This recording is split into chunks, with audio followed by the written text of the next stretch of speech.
En eau trouble 2 ou 2 Meg 2 ou En eau très trouble, je sais pas trop le titre. Mon avis maintenant.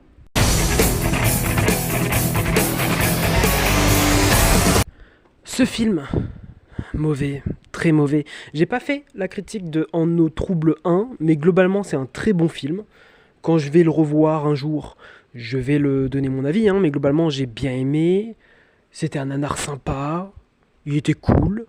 Le 2 beaucoup moins, et le 2 c'est vraiment un nanar mauvais, genre c'est un mauvais film qui est mauvais, du coup tu kiffes même pas en fait. Il est tellement mauvais que tu kiffes pas en fait, il y a rien qui va. Par quoi commencer? Il y a tellement de trucs à dire, déjà le film est long, peut-être c'est parce que c'est mauvais que t'as l'impression que c'est long, mais 2h50, vraiment long quoi frérot. Aussi, c'est un film de requin géant, de mégalodon, où il y a pas de requins géants. Enfin si, il y a les requins géants, mais qu'à la fin du film. Voilà. Et les moments avec les requins géants, on a vu dans la bande-annonce. Globalement, c'est un syndrome Rambo 5. Plutôt triste. Voilà, plutôt très triste. En plus de ça, nous avons pas de trucs en plus. Genre, c'est pas comme Alien et Aliens, où d'un coup il y a plus d'aliens, plus de différents types d'aliens. Là, non, c'est toujours les mêmes requins, toujours le même truc, même plage, même délire en fait. Tu regardes le même film, c'est tout. Il y a le même personnage récurrent.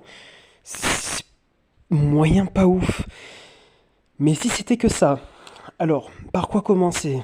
Euh, La musique, elle n'existe pas, elle est oubliable, elle est même pas là, elle est vraiment nulle.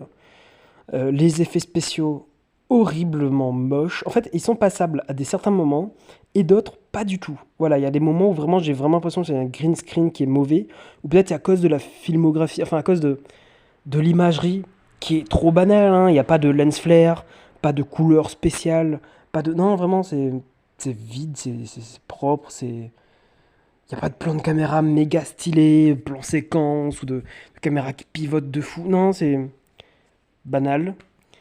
Euh, c'est un film un peu à la Marvel où il y a des blagues qui dégrébilisent un peu les scènes. Bon, c'est un peu le cas dans le 1, mais au moins c'est un film de requin avec des requins. Là, c'est un film de requin sans requin avec des blagues en plus, quoi. C'est vraiment pas ouf. Euh, mais c'est pas ça le pire. Voilà, le pire, je dirais que c'est l'histoire. Parce que l'histoire, elle est mauvaise. Déjà, le principe même de base du film, c'est pas compréhensible. Voilà, c'est une suite où globalement il chie sur le précédent film, mais d'une violence. Parce qu'en fait, d'un coup, ils ont récupéré un mégalodon entre deux films, alors qu'il devait plus jamais repartir. D'un coup, le personnage, il oublie tous ses traumatismes. Il y a des personnages qui respirent dans l'abysse abyssal. Enfin, juste à partir de cette scène, enfin, il y a le personnage principal qui arrive à être plus profond que la fosse des Mariannes, vraiment genre bas-fond des bas-fonds. Et encore plus des bas-fonds. Il arrive sans tenue, sans combinaison de plongée, à respirer sous l'eau. Enfin, pas à respirer, mais à tenir en apnée pendant 20-30 secondes. Et résister à la pression. À résister à la pression, à voir sous l'eau, et à être plus rapide qu'un mégalodon. Et juste ça, c'est perturbant. Il y a beaucoup d'incohérences où genre les personnages ils sont dans une tenue de combinaison, n'importe quoi. Dans une combinaison où ils ont très peu d'air pour marcher vers une station au plein milieu de l'océan, là, au fin fond de l'océan. Ils ont techniquement pas assez d'air pour y aller, mais bizarrement, la plupart des personnages arrivent sains et saufs, et c'est plus des mégalodons qui posent problème à ce moment-là. D'ailleurs, à ce moment-là, il y a des dinosaures qui sont pas aquatiques, mais qui sont. Enfin, il y a des dinosaures qui respirent. Enfin, il y a des dinosaures. Alors, c'est compliqué à expliquer, mais au début du film, il y a des dinosaures sur Terre. Ok, vous voyez bien, parce que c'est un flashback. Il y a des dinosaures sur Terre. Puis après, les dinosaures partent sous l'eau. 65 millions d'années plus tard, les personnages sont sous l'eau. Il y a les mêmes dinosaures qui n'ont pas du tout évolué, qui de base respiraient sur Terre et sous l'eau, et qui maintenant respirent sous l'eau. Et qui, 65 millions d'années plus tard, réussit à remonter sur la surface, et réussit toujours à respirer sur la surface. Et juste, c'est pas possible. Enfin, j'ai pas besoin d'être professeur de SVT pour comprendre qu'il y a un problème dans l'arbre généalogique, enfin dans tout en fait. En plus, il y a une vibe très Jurassic Park en fait, avec genre de pseudo-dinosaures, avec une île un peu en forêt, un hélicoptère, des méchants qui veulent un peu l'argent et capitaliser sur des animaux préhistoriques. Ouais, c'est un peu Jurassic Park, mais en moins bien. Voilà, c'est pas drôle. Enfin, ils veulent pas capitaliser sur des animaux préhistoriques, ils veulent un terre rare qui est au fond des abysses. Donc, Ah je ouais, trouve ouais, c'est vrai, que... ouais, t'as raison. Mais quand tu regardes avec le coup de ouais, il y a les méchants qui veulent l'hélicoptère et tout, Mm. il y a une genre de mallette avec des pierres précieuses. Tu vois ce que je veux dire? Mm. Il y a un côté très. Ouais, t'as raison. C'est pas sur les animaux, mais heureusement. Mais je trouve qu'il y a quand même une vibe très Jurassic Park de Wish. Et c'est triste quand tu regardes un film de requins géants qui attaquent des gens. Et pendant 30 minutes, il y a des bébés dinosaures sur Terre qui attaquent des gens. Et t'es en mode oui, mais c'est pas ça que je veux voir. En plus, ils sont mal faits. Euh, les scènes d'action. Il y a des scènes d'action vraiment dans ce film. Où c'est des personnages qui se battent entre eux en mode plutôt bien filmé, vite fait. Sauf que c'est pas du tout le truc qu'on est venu voir. Et ça n'a rien à voir et rien à faire dans le film en fait.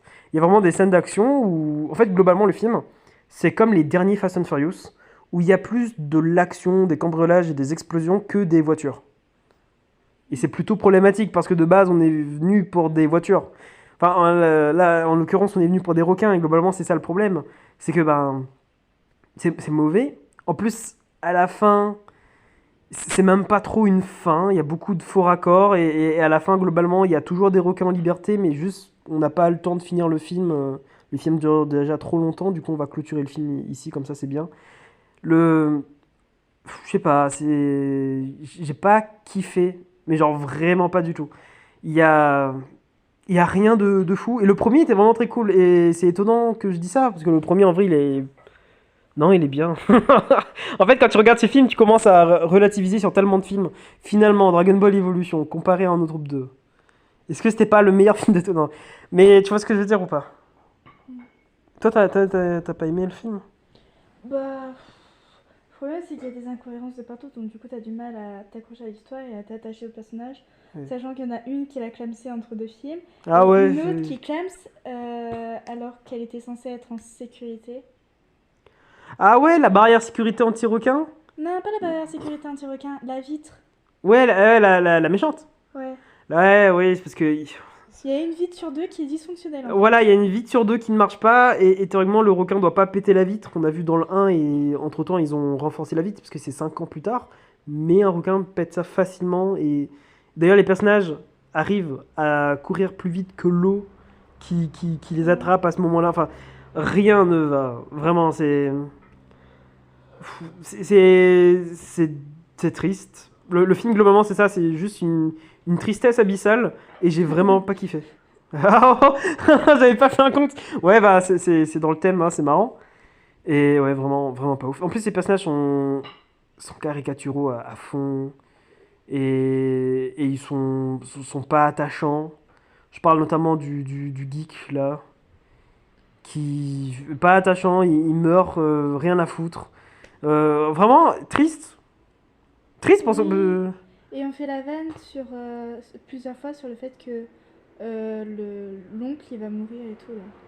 Ah ouais, si je vois à peu près ce que tu veux dire. À chaque fois on fait la vanne que ouais il va mourir, qu'au Ah, final pour le final, il il meurt meurt jamais. pas. Ouais. Non, vraiment, c'est pas ouf. C'est mauvais. Si je devais le noter, toi tu mettrais combien toi si tu devais le noter sur 10 vite fait? 3. 3, moi je mettrais un 3,5.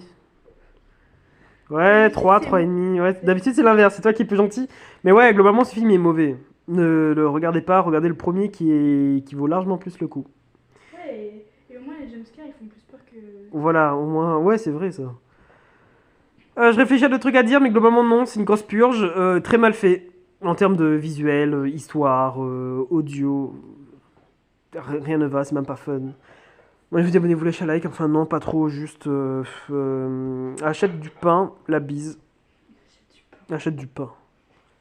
Ah, faut du face bleu. Euh, euh, euh,